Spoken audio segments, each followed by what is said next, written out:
After recently earning his not status, James Bond embarks on his first major mission as a newly minted MI6 agent. His promotion grants him a license to kill, and the film begins with a flashback to Bond's first 2 kills, showing how he earned his status. Bond's initial mission takes him to Madagascar, where he tracks a bomb maker, leading to an intense parkourchase across a construction site and an embassy. Bond eventually kills the bomb maker and discovers links to a network of international criminals. Back in London, Bond investigates a lead from the bomb maker's cell phone, tracing it to Le Chiffre, a private banker to terrorists.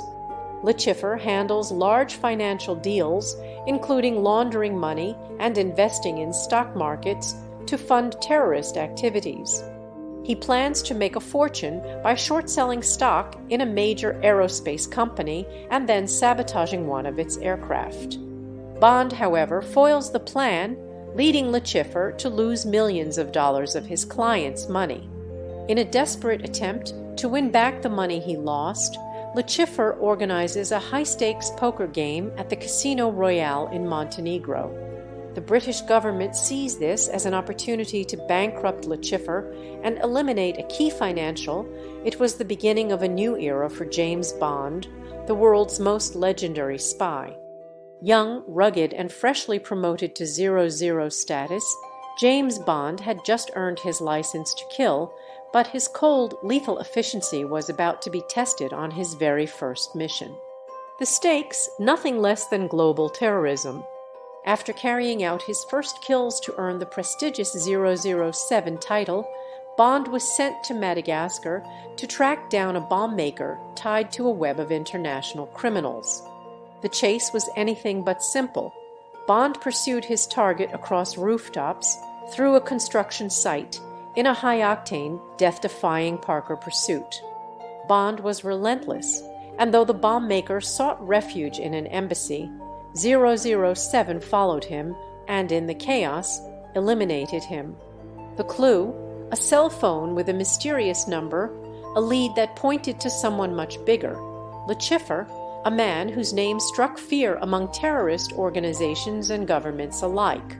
Le Chiffre was not just any criminal. He was a private banker to the world's most dangerous organizations, a mathematical genius with a taste for high-risk investments. Using his clients' money, he would gamble on stock markets, profiting from disasters. His latest scheme was particularly daring. He planned to profit by sabotaging a major airline's new model, causing its stock to plummet after a devastating terrorist attack. But Bond was a step ahead. He foiled the plot, ensuring that the plane stayed intact, and Le Chiffre lost millions of his clients' money. Desperate to recoup his massive loss, Le Chiffre devised a plan. He would organize a high-stakes poker game at the luxurious Casino Royale in Montenegro, where he could win back what he owed. The British government saw this as a rare opportunity. If Bond could outplay Le Chiffre and bankrupt him, they could force him to turn against his terrorist clients and reveal their secrets. The mission was dangerous, but Bond was no stranger to high risks.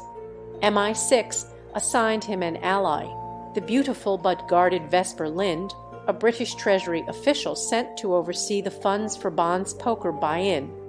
Though their initial meeting was marked by sharp banter and an icy tension, there was something about Vesper that intrigued Bond, something vulnerable beneath her cool exterior. In Montenegro, Bond entered the grand halls of the Casino Royale. The room was thick with tension, with players from across the globe, all watching Le Chiffre as he coolly shuffled his cards. But Bond was no ordinary player. He was willing to go to any lengths to win, even when it seemed like all hope was lost. The poker game became a brutal battle of wits. Every hand, every bet, was a psychological war between Bond and Le Chiffre. The stakes grew higher with each round, as did the danger. Bond found himself poisoned during one of the breaks, stumbling outside to his car, where he narrowly managed to save his life with a defibrillator in the nick of time. Despite the near-death experience, Bond returned to the table, unfazed and determined to win. As the game reached its climax, Bond made his final move, an all-in bet, wagering everything. The room held its breath. One by one, the cards were revealed. Bond's hand, a straight flush, unbeatable. Le Chiffre was ruined. But this was no fairy tale. Le Chiffre had lost more than money. His terrorist clients would soon come for him, and he needed to reclaim the funds. In desperation, he kidnapped Bond and Vesper, torturing Bond in a brutal attempt to get the password to the winnings. But no matter how excruciating the pain, Bond refused to break. Just when it seemed all hope was lost, an unexpected ally arrived. Mr. White, an enigmatic figure who worked with the same shadowy network as Le Chiffre, executed him, leaving Bond and Vesper alive for now. After the mission, Bond's hardened exterior began to soften. He and Vesper spent time together, traveling across Europe, and for a brief moment, Bond allowed himself to believe he could leave his dangerous life behind. He was falling in love, but all was not as it seemed. Vesper had secrets of her own, and Bond's world came crashing down when he discovered the truth. She had been working for another party all along, blackmailed into betraying him. Consumed by guilt, Vesper drowned herself in a Venetian building as Bond desperately tried to save her. In her death, Bond was left with a new understanding of his role. Love, trust, and betrayal had forever shaped him into the hardened, colder figure that would define his legacy. As he stood over Vesper's lifeless body, he received a final message. Vesper had left him the name of the man behind it all, Mr. White. In the closing moments, Bond tracked Mr. White down. With his gun aimed and cold determination in his voice, Bond simply introduced himself. The name's Bond, James Bond.